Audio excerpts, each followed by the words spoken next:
tahu nggak naik apa? Apa? Saya naik kereta untuk menuju ke rumah sakit RSCM. Habis dioperasi Iya. langsung naik kereta Iya. sendirian. Dan saya naik apa? Gojek. Heeh. Dengan duduk di samping. Heeh. Di samping ya dengan abang pelan-pelan nih bawa saya yang kenapa mbak? Ada di aku soalnya habis operasi ini ya, saya bilang gitu ya, gitu.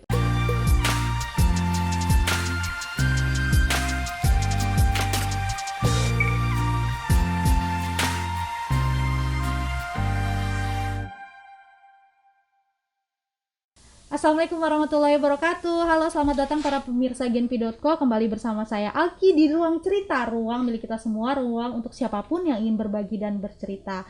Nah, sebelum saya mengajak kenalan dengan narasumber hari ini, saya mau kasih pengumuman yang luar biasa banget buat para pemirsa setianya Genpi.co, pemirsa setianya ruang cerita, bahwa kamu, para pemirsa Genpi.co, memiliki kesempatan untuk memperoleh giveaway berupa produk dari sponsor utama kita, Sarita Beauty Official, senilai Rp500.000 untuk 3 orang pemenang. Nah, syaratnya apa? Saya akan umumkan nanti di akhir acara. Nah, oke. Ruang cerita hari ini khusus memperingati Hari Kanker Sedunia yang jatuh pada 4 Februari. Hari ini saya kedatangan narasumber yang sangat istimewa. Dia adalah salah seorang perempuan yang berhasil sembuh dari kanker dengan berbagai macam terapi dan pengobatan. Nah, hari ini saya ingin menyapa Kak Mardia. Halo Kak, Halo. Terima kasih sudah hadir. Sama-sama.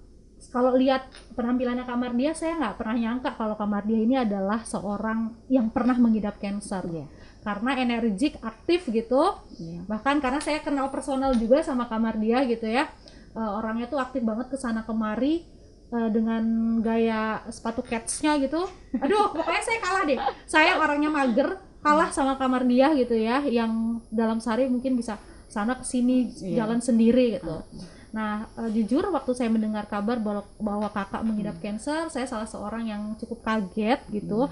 Karena setahu saya kamar dia ini sebelumnya sangat banyak mengkampanyekan gaya hidup dan pola makan yang sehat gitu. Saya ingat ya, ada beberapa waktu itu produk kesehatan yang Kak Mardia tawarkan termasuk juga ke saya untuk supaya lebih sehat gitu. Betul. Tapi ternyata kaget banget, ternyata kakak waktu itu sekitar berapa tahun yang lalu ya Kak? 2 tahun yang lalu. 2 tahun yang lalu dinyatakan kanker payudara. Nah, ini kisahnya pasti akan menarik sekali karena Kak Mardia sekarang sudah clean dan sudah berhasil sembuh.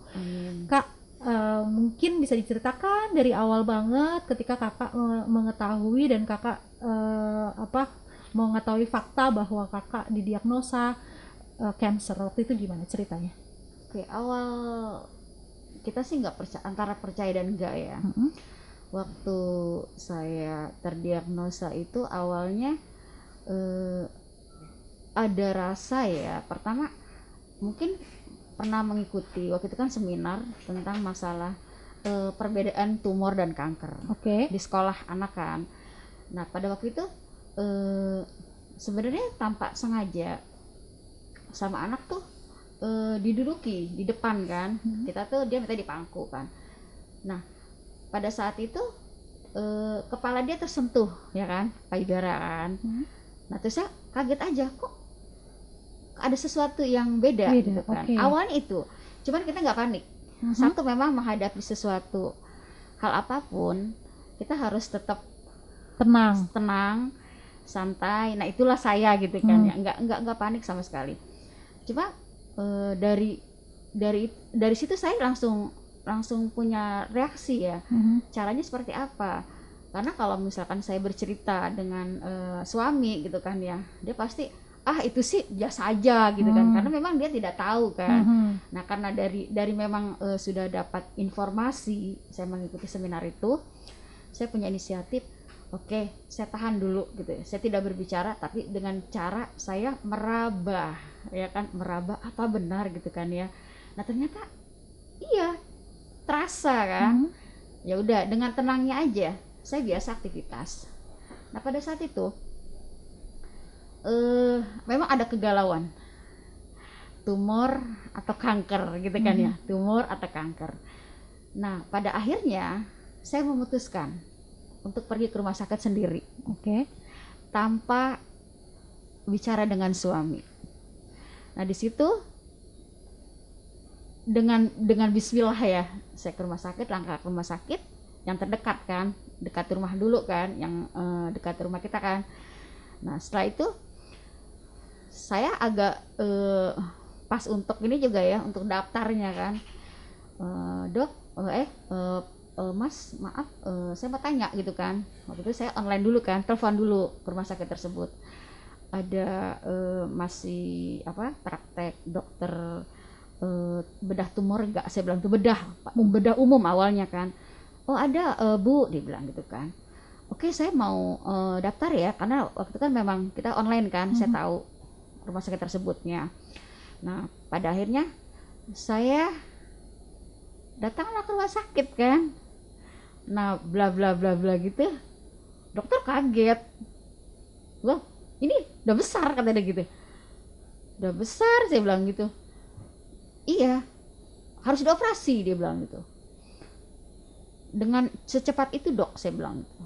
Iya, harus diangkat karena lumayan, dia bilang. Karena kan pemeriksaannya sebenarnya mudah banget ya. Dengan cara dokter pun saya juga bisa memahami gitu kan. Nah, oke, dok, saya akan melakukan satu apa yang dokter sarankan. Oke. Nah, sebenarnya di situ dengan kekuatan mungkin ya. Apa benar ya Allah, saya bilang gitu ya. Tapi dengan kekuatan hati kan. Saya pulang biasa aja. Akhirnya saya uruskan sebelum saya memutuskan untuk dioperasi. Setelah saya berpikir, itu pun suami belum saya beritahukan. Akhirnya saya ke puskesmas kan, jalur terbawah dulu, karena memang dokter menyarankan kalau memang untuk tumor ini BPJS-nya diaktifkan saja, karena nanti dikhawatirkan pengobatannya itu kan panjang. Oke. Nah, akhirnya saya periksa dari awal lagi ya, di puskesmas itu saya periksa. Itu waktu itu IVA ya, jadi tes rahim juga kan, diperiksa kan, itu bagus, pada dasarnya bagus, rahim saya bersih gitu kan. Tapi waktu itu dia bilang gejalanya apa, saya bilang tanyakan sama dokter puskesmas tersebut kan. Dia bilang bisa jadi faktor pola hidup, stres ya kan. Saya bilang sama dokternya, dok, saya ini pola hidup saya sangat baik dok, saya bilang gitu. Karena teman-teman sih juga saya banyak yang dokter, saya bilang gitu ya, ahli gizi, saya bilang gitu. Tapi bisa karena bisa jadi stres juga, dibilang gitu kan. Ya udah saya terima kan. Nah pada saat itu saya tidak ke rumah sakit tersebut. Yang luar biasanya, saya menghubungi dokter puskesmas itu, dia menyarankan saya ke rumah sakit berikutnya kan, pindah rumah sakit. Nah pada saat itu luar biasa, benar-benar itu saya divonis memang harus dibiopsi dulu kan. Itu luar biasanya, saya tuh agak gemeter juga ya, karena dokter itu kan bilang ibu harus dioperasi gitu kan ya. Itu saya nangis, jujur itu ada titik terendah ya kan. Tapi saya tidak menampakkan kesedihan saya itu di depan orang-orang yang saya sayangi itu kan ya. Ya dengan kekuatan lah ya, dengan kekuatan hati gitu kan, saya berbicara, kalau saya harus melakukan operasi. Ya memang itu kecil lah mungkin buat orang lain ya, memang kecil untuk awalnya karena biopsi kan. Nah di situ ternyata luar biasa, kansernya seperti ini, hampir setengah kilo. Tumornya, karena masih tumor kan. Nah saya sih biasa aja, sempat pulang operasi pun saya mengantarkan anak saya yang di pesantren. Malam itu saya pulang biopsi, habis operasi masih sempat nganter anak gitu. Iya, ke asrama jam dari siang ya, maksudnya dari sore, terusnya sampai dia itu jam 10 malam. Karena dia memang kondisinya juga lagi nggak sehat kan. Jadi dia bilang, mama aku mau ini gitu kan ya. Ya memang sudah di rumah dia kan. Dia pun agak shock juga. Cuman saya bilang tumor aja kok kak, saya bilang gitu kan. Biasa aja. Dia berpikiran, mama tumor sama kanker kan itu mah sama, dia bilang gitu kan. Enggak, beda. Tumor itu dia jinak, saya bilang tuh. Tapi kalau kanker ganas, saya bilang. Saya jelaskan kan. Nah, akhirnya pada saat itu saya masih yang namanya habis operasi ya. Suami juga yang memang saya kuatnya, waktu suami kan dinas malam ya. Itu saya cuma ditemani di saat operasi. 2 hari saya sendiri ya. Sampai dia titip, dia bilang, mama, karena anak kan dia ngambil anak yang pertama kan. Mama, saya ngurus si kakak, dia bilang gitu kan. Memang kondisinya memang ya Allah gitu kan ya. Cuma saya kuatin diri saya aja. Sampai dia titip saya ke Pak Satpam. Satpam rumah sakit. Pak, dia bilang, coba, karena saya sendiri kan di kamar tersebut kan. Pak, lihat istri saya ya. Nah, setelah kurang lebih 3 hari apa 4 hari itu ya, saya jemput sama suami. Nah, karena jadi mau kakak pulang selama di rumah sakit benar-benar sendiri ya? Sendiri, benar-benar sendiri. Itu memang saya bilang, inilah memang saya bilang ini nikmat aja, saya anggapnya nikmat aja. Setelah itu ngantarlah anak gitu kan ya. Saya juga agak khawatir juga gitu kan. Mah, kamu kuat, dia bilang tuh. Insya Allah kuat kok. Sampai rumah jam 11 malam, istirahat biasa, ya kan? Biasa saya melakukan aktivitas biasa. Nah, akhirnya kan saya harus mesti periksa lagi kan. Pasca biopsi waktu itu. Nah, sudah selesai. Nunggu hasil patologi. Akhirnya saya dapat hasilnya, ya kan? Saya dengan santainya, memang saya bolak-balik sendiri ke rumah sakit kan. Setelah itu, ingat banget saya, dokter saya namanya Dokter Nazarudin yang luar biasa, memang secara agama menguatkan ya. Itu yang membuat saya kuat juga. Dia bilang, Mbak harus kuat. Nggak ada pendamping? Nggak ada, saya bilang gitu. Jadi selama ini ke rumah sakit, saya pun belum pernah ngeliat suami Mbak kata gitu. Ya kondisinya beda dok, saya bilang gitu. Karena saya mempunyai anak yang terkecil, umur 5 tahun kan, saya bilang gitu ya. Untung dia mengerti kan. Mama keadaannya seperti ini, kamu harus nurut dengan papa, saya bilang gitu kan ya. Iya mama, kata dia gitu kan. Nah, saya divonis itu dia bilang harus siap secepatnya karena hasilnya ini buruk ya, harus diangkat, dia bilang gitu. Harus diangkat payudaranya sebelah kiri. Sebelah kiri saya siap dok. Di situ memang ada pergulatan batin lagi. Saya masuk kamar mandi, saya bilang, ya Allah, apalagi yang mau Allah kasih ke saya gitu kan ya. Saya terima, saya bilang gitu. Saya terima apapun ya yang Allah. Mungkin ini adalah penghapus dosa-dosa saya. Saya berpikir situ sih ya. Akhirnya pulang dengan santainya. Air mata sudah habis di kamar mandi ya, toilet kamar rumah sakit gitu kan. Ya Allah, saya harus kuat. Memang agak down juga ya, wajar lah gitu kan.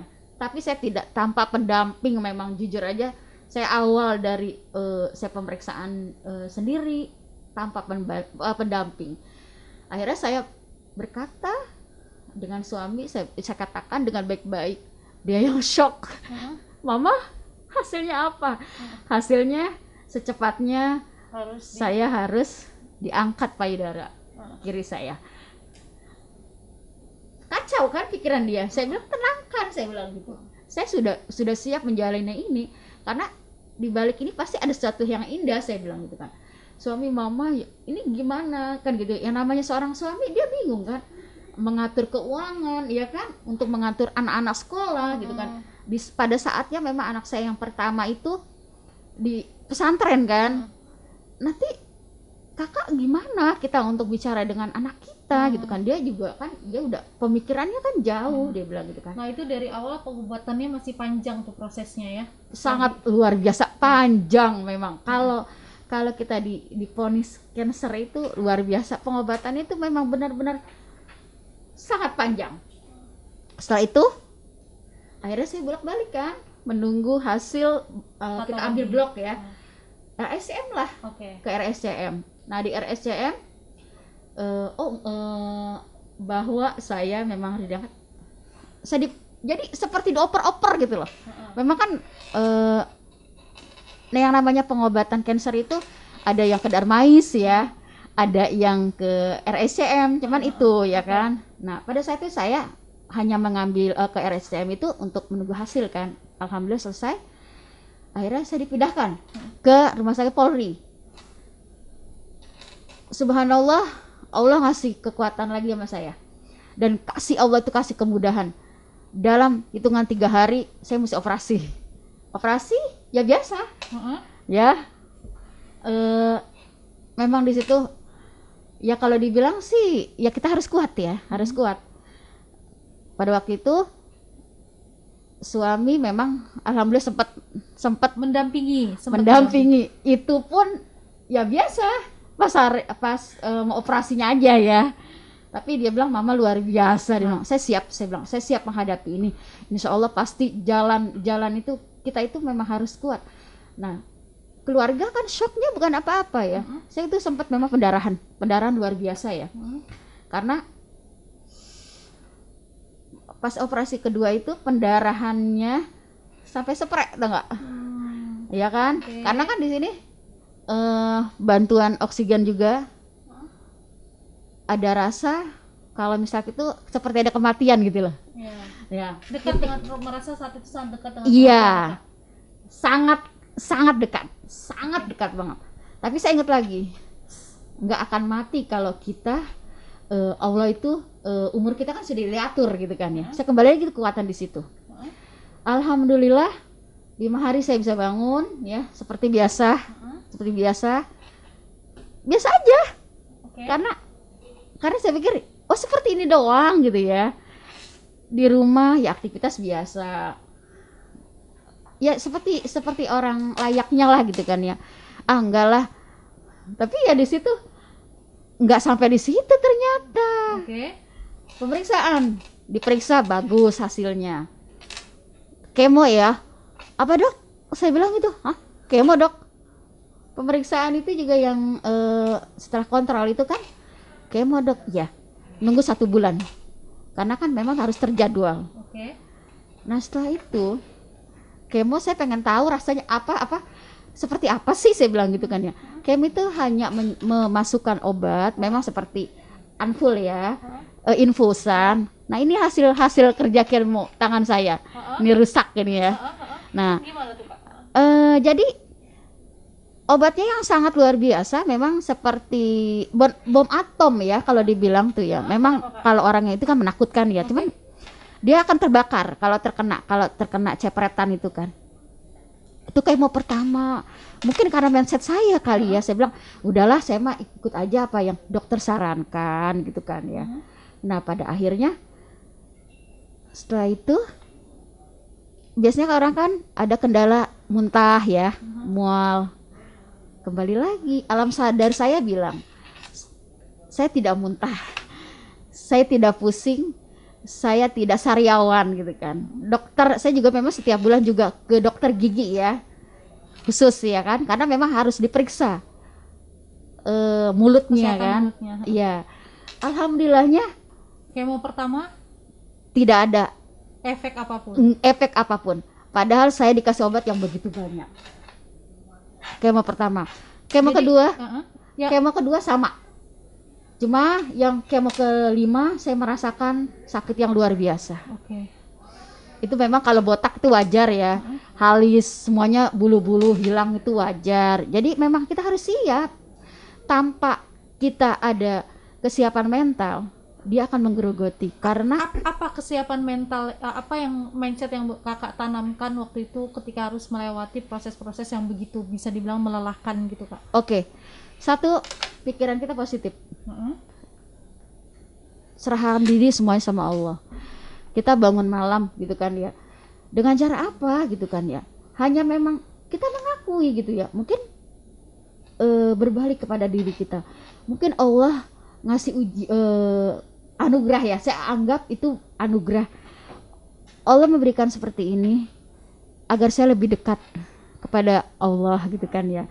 Terusnya kita berbuat baik sama orang ya kan, hati kita juga dibaikkan gitu kan ya. Kalau seorang Cancer itu harus merasa gini, seperti anak gitu ya sama tubuh kita. Kalau misalkan Cancer itu kita jangan sampai kok seperti ini sakitnya gitu, jangan. Anggap saja ini adalah suatu apa ya, kita harus jaga tubuh kita. Jadi kakak tuh menjadikan justru Cancer ini sebagai sahabat. Iya, sebagai teman. Jadi seperti gimana itu. Tuh kak? Maksudnya ada self healing kan di situ. Iya, kita berbicara gini, kamu diam-diam aja ya. Sebenarnya kan mungkin kalau menurut agama Islam nggak boleh ya. Coba kan kita yang tahu badan kita. Kamu diam ya, kamu sama kayak manusia kan shopping, ya kan, sama sel Cancer itu kalau pikiran kita buruk, pikiran kita nggak bagus, dia itu akan kemana-mana, ya kan. Jadi memang mindset dalam diri kita yang harus kita perbaiki. Jadi kakak tadi bilang menjadikan Cancer tuh sahabat, melakukan, lalu kemudian self healing diri sendiri. Kira-kira bentuk self hypnotize-nya tuh kayak gimana kak? Maksudnya ke dalam diri kakak, karena ya saja tadi kan kakak bilang ini mungkin bisa dibilang keberhasilannya bukan hanya faktor pengobatan, tapi juga cara berpikir gitu ya. Itu seperti apa yang kakak lakukan? Iya, seperti ini ya, kita di jalan, jangan pernah kita menggerutu seperti macet ya kan. Nah pada akhirnya kalau kita tidak menggerutu gitu ya, tidak panik gitu kan, akan mendatangkan ketenangan pada jiwa kita gitu. Cocok buat saya nih. Itu jadi memang harus seperti itu gitu ya. Harus jadi levelnya itu dari 9 jadi 0 gitu kan. Jadi semua tuh kayak rasa di pikiran kita tuh udah semua ikhlas, terima, pasrah gitu. Iya, memang orang terkadang tidak bisa menjalaninya. Prakteknya ya mungkin ya, prakteknya. Kemudian apa lagi kak? Berusaha untuk membahagiakan orang lain walau keadaan kita seperti ini. Itu yang kakak lakuin waktu itu? Iya, bisa berbagi gitu kan ya, dengan cara hal yang kecil, sekecil apapun kita harus bisa gitu kan. Misalkan sesama teman kan ya, kadang-kadang kan gini ya, kita sama penyintas, biasanya kita bilang penyintas ya, ada yang memang dia butuh obat gitu kan ya. Kalau saya sih waktu itu memang dikasih obat karena mindset saya aja, saya bilang gitu. Jadi obat itu dinolak gitu kan. Nah di situ mereka butuh obat, saya ada, saya bilang gitu. Oke gitu kan ya, Mbak berapa? Aku bayarkan, kata dia gitu kan. Obat Cancer itu kan nggak murah gitu kan. Enggak, saya bilang gitu. Saya banyak buat apa gitu kan ya. Ya udah, nanti saya antarkan, kalau enggak saya kirim lewat apa namanya. Jadi kakak kasih cuma-cuma. Iya, gitu. Lebih banyak seperti itu. Sesama penyintas ya. Ya mungkin kalau dengan anak itu kita lebih banyak berinteraksi dengan anak kita, dengan keluarga gitu kan, apalagi dengan orang tua gitu kan ya. Itu harus jadi kakak ngerasain nggak justru dari sebelum sakit sama pas lagi sakit dan sudah sakit kondisinya malah hati lebih baik dan saya lebih sehat gitu. Itu karena menurut saya itu lebih fit loh, karena dari pikiran ya. Pikiran kita positif, terusnya ya kalau bisa gini loh, walaupun ada seseorang yang tidak baik dengan kita tetap aja berbuat baik. Sama Kak Kos dulu prinsipnya sama saya. Ya kayak udah gitu, kita baik-baik aja, nggak usah ngarep. Jadi harus memang ikhlas sih sebenarnya, ikhlas ya. Ikhlas itu modal kita sih. Kekuatan yang luar biasa ya. Mungkin saya akan bercerita. Saya pernah setelah ini kan namanya SOB ya, itu operasi yang ketiga itu adalah pengangkatan hidung telur ya, pengangkatan hidung telur kan. Nah pengangkatan hidung telur ini saya dilakukan di rumah sakit yang luar biasa jauh ya, buat saya tuh di Minto Harjo jauh kan. Itu saya habis subuh saya berangkat sendiri biasa. Mau kemana Kak? Dia bilang gitu. Aku mau ke hotel, saya bilang gitu. Padahal aku mau operasi. Naik angkutan umum gitu? Enggak, aku ya biasa lah pakai Grab gitu okay. kan. Kata suami, Mama ya Allah kamu siap ya? Siap, saya bilang gitu. Jadi memang nggak ada rasa apa-apa, siap aja saya bilang gitu kan. Lalu? Nah sendiri kan, urus administrasinya seperti apa gitu. Saya positif aja lah gitu kan.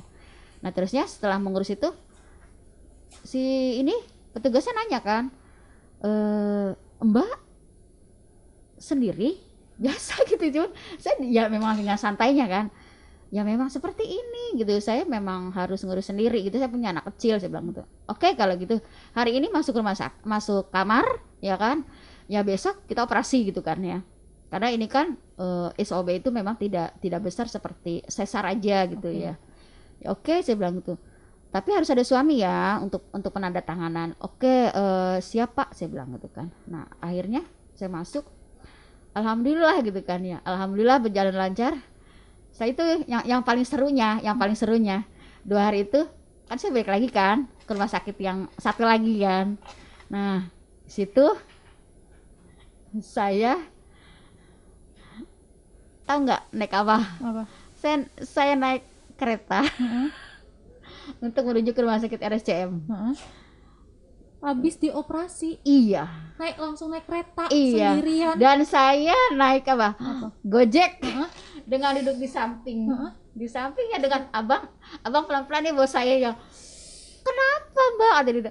Aku soalnya habis operasi ini ya, saya bilang gitu ya. Gitu. Memang ya itulah. Jadi kita berjiwa besar gitu. Apapun orang mungkin kalau ada sebagian orang yang ngegerutu, ya Allah kok nasibku gini banget gitu. Jangan. Jadi seperti gini, kita nggak mungkin kalau kayak Maya ya, aku maksud saya ya kan gitu kan, naik angkutan umum makan ya. Kalau saya sih memang lebih suka seperti itu gitu kan, karena mungkin jiwa saya kali kan ya, lebih bisa ketemu dengan orang.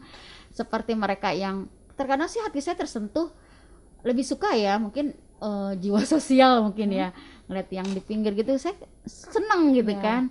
Nah disitulah mungkin proses penyembuhan diri juga gitu ya. Dan terkadang saya memang suka ngobrol dengan orang-orang tersebut gitu kan, kita berbagilah gitu. Tapi kan Kak gini loh, selama ya mengetahui fakta penyakit yang menakutkan ini tentu kan ada rasa ketakutan luar biasa. Kayak tadi Kakak ngerasa dekat dengan ambang kematian. Adalah titik terendah yang Kakak alami gitu. Itu apa yang Kakak lakuin waktu itu? Karena waktu itu kan memang karena kalau kita habis operasi memang seperti itu. Ya kan, kalau kita kalau operasi total itu kan rasanya memang ya Allah, kayak kematian kita kok lebih dekat. Tapi setelah obat biusnya hilang ya udah normal aja gitu. Kalau menurut saya sih. Nah setelah pengobatan demi pengobatan Kakak laluin gitu ya, dengan cara yang sangat mandiri gitu, sendiri gitu, sampai akhirnya dinyatakan sembuh nih Kak. Itu tepatnya seperti apa, kayak gimana, terus apa yang reaksi Kakak waktu itu? Seneng lah pastinya, karena memang dibantu ya. Kita bantu tadi pola makan juga. Apa yang dokter sarankan kita jalani aja, ya kan, mau herbal gitu kan, karena kebetulan dokter saya tuh orangnya lebih seperti dokter keluarga, terbuka dengan semua alternatif pengobatan, sangat terbuka. Jadi gitu sebenarnya kan, kalau untuk penderita kanker, menurut Kakak pengobatan yang mungkin bisa kasih bocoran juga gitu ya, ke pemirsa yang sedang sama-sama berjuang gitu mengidap kanker, sebenarnya apa sih obat yang paling manjur yang harus mereka ambil selain obat-obatan dari rumah sakit? Herbalnya gitu loh. Herbalnya ya. Nah mungkin saya jadi promosi nih ya. Jangan promosi. Makanya saya nggak promosi sih ya. Mungkin kandungan apa yang ada yang ada ya. 1, mineral cukup. Mineral ya. Jadi jangan sampai kita tuh tubuh kita tak asam. Asam itu. Terusnya hindari yang namanya pengawet. Pewarna.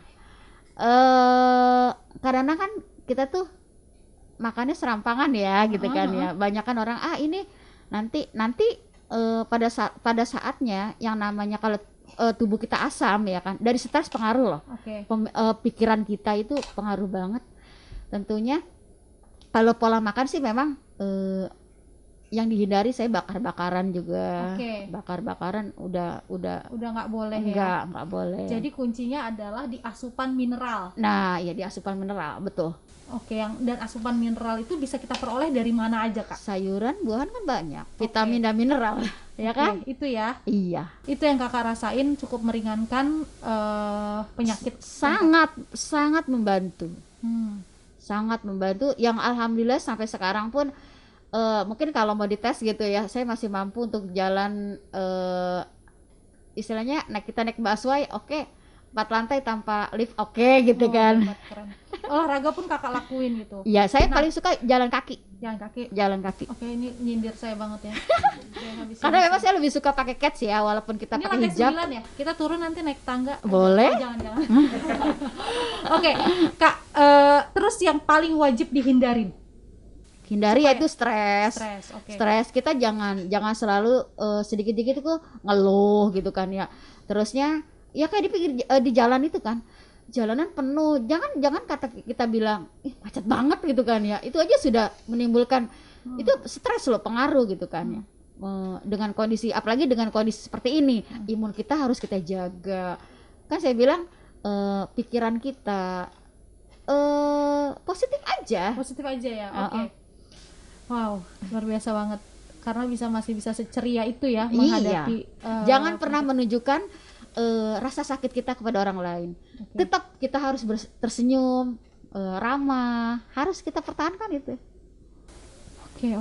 Waduh, hebat banget sih Kak, kayak gitu. Terus di pengobatan yang keberapa sampai akhirnya clear semua, sudah sembuh, sudah dinyatakan bebas dari kanker itu setelah melalui berapa lama pengobatan? Belum lama sih ya. Sebenarnya sih gini, kalau pengobatan kanker itu ya untuk waktu 5 tahun ya kan, untuk waktu 5 tahun baru dokter menyatakan clear. Nah di sini kan juga secara fisik ya kan, ada yang namanya penyintas itu, ada yang namanya terlihat fisik. Bagaimana kan setiap bulan itu kan kita masih kontrol ya. Ada yang namanya dikasih obat-obatan gitu kan ya. Nah dokter juga bisa menilai bagaimana fisik dia, karena kalau misalkan dia menjalar ya, entah ke tulang, entah ke paru gitu kan, terlihat dari kondisi tubuhnya. Untuk umpama dia melangkah aja, dia pengaruh gitu kan. Nah rasa sakit apa yang waktu itu paling Kakak rasain waktu awal-awal sebelum didiagnosa, kayak gejalanya seperti apa? Sebenarnya sakit banget sih enggak ya. Mungkin tipe saya tuh emang orangnya bandel kali ya. Nah di situ mungkin kelelahan karena bolak-balik rumah sakit aja. Itu yang itu aja. Kelelahan secara fisik ya, tapi hati ya dibawa happy aja. Dibawa happy. Anggap aja kita tuh jalan-jalan gitu kan, dengan menikmati apa yang di depan kita gitu, sekitar kita. Nah ini kan angka pengidap kanker di Indonesia ya cukup lumayan banyak sekali. Sangat tinggi. Kakak sering berbagi sharing sama mereka terkait penyembuhan ini atau gimana? Mungkin kan sesama penyintas ada satu forum tertentu menyemangati, itu ada nggak Kak? Iya, satu saya bilang gini kan, kita saling berbagi. Kadang-kadang ada yang namanya mereka itu, apalagi yang sudah mereka menjalar ya, yang membuat mereka itu menjalar, biasanya saya suka tanya kan, biasanya pikiran yang menggerogoti. Saya bilang memang dokter selalu pikirannya itu harus kita harus jaga banget gitu kan ya, karena dia itu kan dari pikiran bisa nyebar kemana-mana. Pikiran, terusnya saya bilang ayo kita lebih banyakkan dekatkan kepada Allah, saya bilang gitu kan, lebih banyak itu gitu. Mungkin kan dengan itu kan jadi jiwa kita itu jadi tenang ya kan. Kalau misalkan hal-hal yang seperti istilahnya apa ya, cuma itu aja sih saya sih ngasih itu semangatnya. Itu aja maksudnya. Saya nggak bilang itu simple ya, tapi saya menganggapnya bahwa ternyata pendekatan spiritual sangat bagus banget, membersihkan hati, betul, itu punya pengaruh yang sangat besar gitu. Mungkin bagi orang yang masih ragu-ragu bahwa apa sih keyakinan itu gitu, apa sih perbuatan baik itu gitu. Ya cukuplah misalnya dia merasa bahwa udah gue diobatin aja gitu. Ya, memang Tidak bisa seperti itu ya Kak ya. nggak bisa. Kembali lagi alam sadar dan spiritual itu yang harus menguatkan. Jadi sembuh dengan sendirinya. Apapun yang kita rasakan, akhirnya dia bilang, kadang-kadang orang kan gini ya, kok seperti badan pegel umpama gitu kan ya. Setelah kemo kamu pegel gak? Enggak sih, saya bilang gitu kan ya. Terusnya paling saya wajar ya, ujung-ujungnya agak-agak merasa kebas, wajar, saya bilang gitu kan ya. Tapi mentah enggak? Enggak. Kenapa bisa begitu? Dia kan tanya kan. Saya bilang, pola pikir aja. Positif aja semuanya. Nah, oke Kak, di luar semua itu Kakak yang mengalami langsung bagaimana proses pengobatan di Indonesia, menurut Kakak pelayanan kesehatan untuk para penderita kanker ini gimana? Buat saya yang saya hadapi waktu itu ya luar biasa kok. BPJS ngebantu banget buat saya. Ya? BPJS kesehatan ya. Karena saya waktu itu kan memang disarankan sama dokter waktu itu kan. Dia bilang kalau memang punya BPJS ya kan, pakai aja, nggak usah malu, dia bilang gitu kan ya. Karena ngapain malu ya kan? Iya, kita nggak perlu malu gitu kan. Dan saya alhamdulillah pelayanannya juga baik gitu kan ya. Teknologi pengobatannya, obat-obatannya, wow, cancer itu obatnya mahal-mahal loh. Gitu kan ya. Mereka cover semua. Tanpa uang saya sepeser pun keluar. Wah, hebat. Itu yang saya rasakan sampai sekarang ya, sampai sekarang. Tolong iklan ya di program ini. Karena memang testimoninya iya, sebagus memang. Itu gitu. Iya. Dan saya dengar juga dari, bukan hanya dari Kak Mardia gitu, banyak banget orang yang sangat kalau kanker memang dokternya juga, dokter onkologinya juga, maka saya bilang dia tuh lebih pendekatan kejiwaan kita. Jadi kan penyembuhannya lebih cepat. Seperti itu. Jadi termasuk dokternya pun di Indonesia hebat-hebat. Hebat, ya? Bagus kok. Untuk pelayanan kanker ya. Karena memang sebenarnya sih banyak sekali kayak di RSM itu kan ya. Mereka itu seperti ada perkumpulan kita cara menyulam, diarahkan loh sebenarnya. Cara menyulam maksudnya mengisi apa? Iya, kadang-kadang kan gini. Waktu, jadi gitu. Iya, mengisi waktu dengan cara kegiatan. Jangan sangka gitu kan, mereka kita penyintas ini ada yang guru yoga gitu kan ya, terusnya dia ya pokoknya guru olahraga gitu kan ya, guru senam lah gitu kan, terusnya ada yang memang profesinya macam-macam gitu ya. Jadi membuka suatu misalnya kerajinan gitu kan ya, itu luar biasa sih buat saya. Nah, ada yang mau Kakak sampaikan nggak buat para pejuang yang masih sekarang harus menjalani pengobatan kanker sekarang? Iya. Buat sahabat-sahabatku ya, kita sama-sama penyintas kanker ya, kita tetap harus semangat. Yang menguatkan itu adalah memang kita harus kembali kepada Allah, saya bilang gitu kan ya. Nah, kedua, percaya dengan keluarga ya kan, keluarga yang menyemangati kita, sahabat-sahabat kita ya. Insya Allah kalau kita semangat hidup kita untuk sembuh itu luar biasa gitu kan ya. Harus kita lewati masa. Tapi kan melawan sakitnya misalnya itu kan luar biasa gitu Kak. Sebenarnya nggak sakit. Yang membuat sakit itu kan pikiran kita, ya kan. Mungkin pengobatan kemoterapinya karena membosankan kan. Itu yang membuat kita bosan. Tapi sebenarnya kalau kita jalani dengan ikhlas gitu kan ya, insya Allah kita akan bisa melewati dan bisa berkumpul dengan orang-orang yang kita sayangi. Alhamdulillah, selamat ya Kak El. Iya, terima kasih. Survivor gitu dengan bantuan segala macam. Iya. Tadi terutama mindset yang. Iya, mindsetnya. Iya. Ternyata stres itu pengaruhnya luar biasa. Sangat luar biasa. Tapi Kak, aku sebenarnya penasaran sih, sebenarnya cara Kakak mengelola stres tuh kayak gimana? Dengan cara seperti yoga sih ya sebenarnya ya. Nah, kalau seorang muslim, kita dengan bangun malam ya, itu malam itu kan alfanya bagus banget ya. Ketenangan. Jadi seperti meditasi kan. Nah, itu sebenarnya untuk mengolah stres kita. Terusnya ya banyak-banyak lah istilahnya kita bertemu dengan orang lain kan gitu ya. Nah sekarang setelah sembuh, apa rencana-rencana hidupnya Kak Mardiah gitu? Tentu saja kan dari pola kehidupan Iya. berubah total ya, dari segi ya yang paling dasar aja makan atau apa gitu. Apa yang kakak hari-hari yang kakak lalui setelah sembuh? Perubahan memang saya jujur kesehatan saya lebih baik kok. Itu saya anggap gitu kan ya. Perubahan gaya hidup apa yang kakak jalanin sekarang ini ya? Saya aktivitas malah lebih banyak. Oke, nah itu saya heran malah setelah sembuh, setelah udah dinyatakan cancer dan sembuh itu malah lebih banyak. Iya, alhamdulillah aktivitas.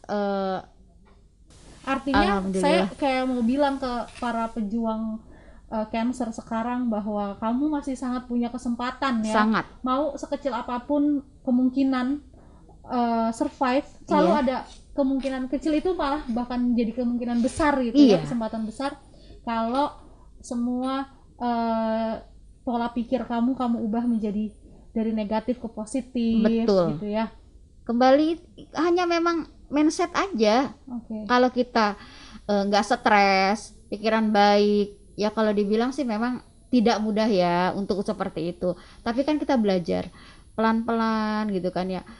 Dengan cara apa? Banyak kok. Dengan cara membaca buku aja, buku pengetahuan ya. Itu membuat kita itu lebih terbuka. Itulah saya pengen Kak Mardiah nyampein semangat kepada para pejuang cancer saat ini. Oke, buat sahabatku ya, sama penyintas, kita harus semangat bahwa hidup ini bukan kematian yang kita tunggu, tetapi kita harus menatap menghadapi yang ada di hadapan kita dengan penuh semangat bahwa kalian bisa kembali sehat dan bisa berkumpul dengan orang-orang yang kita sayangi. Oke, nah nanti kalau mau konsultasi langsung sama Kak Mardiah juga bisa ya Kak? Boleh. Ada obat-obat khusus gitu yang brandnya nggak bisa kita sebutin gitu. Iya. Mungkin nanti bisa kontak juga ke kita untuk kita kasih nomornya Kak Mardiah gitu. Karena boleh. Pasti ada lah ya obat yang dicari sendiri gitu. Yang untuk menambah imunitas, membantu mengurangi gejala dan membantu penyembuhan gitu ya. Tapi artinya bahwa kita lakukan apapun ya Kak ya. Betul. Ikhtiar itu nomor Ikhtiar, satu. Iya, harus berusaha. Kedua adalah ikhlas. Iya. Yang saya pelajari dari kakak gitu. Yang ketiga adalah yaitu penuh semangat dalam kondisi terburuk pun. Ya udah semangat aja sama hidup dan berbuat baik mau apapun perlakuan orang sama kita. Betul. Alhamdulillah, amin. Terima kasih Kak. Iya, sama-sama. Sama-sama. Bahwa penyakit itu harus kita lawan gitu ya Kak ya. Dan bahkan tadi Kak Mardiah bilang jadi kan dia itu sahabat yang bisa kita ajak komunikasi. Betul. Gitu. Jadi dia nggak kemana-mana gitu kan ya. Udah kamu tenang-tenang di situ ya. Iya. Jadi dia adem gitu kan. Itu sebuah terapi yang luar biasa. Makasih hari ini Kak Mardiah atas waktunya dan untuk para perjuang cancer yang saat ini masih harus melakukan pengobatan gitu. Tetap semangat bahwa kesempatan untuk sembuh itu masih sangat besar dan tentu saja bagi mereka yang sehat juga harus tetap menjalani pola hidup yang sehat, termasuk ya saya juga. Jadi saya banyak belajar bahwa jalan kaki jangan mager gitu. Iya. Indonesia kan, orang Indonesia jeleknya 250 meter aja dia naik sepeda motor gitu kan. Saya jeleknya kayak gitu nih, nggak bener. Tapi Kak, insya Allah ya doain kita semua sama-sama sehat. Semua sehat. Kita sama-sama olahraga bareng. Iya. Jangan lupa ingetin saya. Ya, terima kasih ya Kak ya atas waktunya hari ini. Betul. Nah, demikianlah cerita di ruang cerita hari ini. Seperti janji saya tadi bahwa kami akan memberikan giveaway berupa produk Sarita Beauty Official senilai Rp500.000 untuk 3 orang penonton dan pemirsa setia ruang cerita genpi.co. Syarat dan ketentuannya ada di sini. Oke, nih dicatat, di capture, pastiin kamu ikutan karena tadi saya bilang hadiahnya menarik banget. 500.000 itu isinya banyak banget produknya. Nah, selain itu kalau kamu belum beruntung nanti menang, kamu juga bisa beli tuh produk Sarita Beauty di berbagai e-commerce, ada di Shopee, ada di Tokped, ada di Lazada, banyak banget. Dan atau bisa juga beli langsung melalui Instagramnya @saritabeautyofficial. Baik, demikianlah perjumpaan kita hari ini. Semoga kamu tetap setia untuk menonton kisah-kisah di ruang cerita selanjutnya. Saya Alki mengucapkan terima kasih dan sampai jumpa. Wassalamualaikum warahmatullahi wabarakatuh. Waalaikumsalam.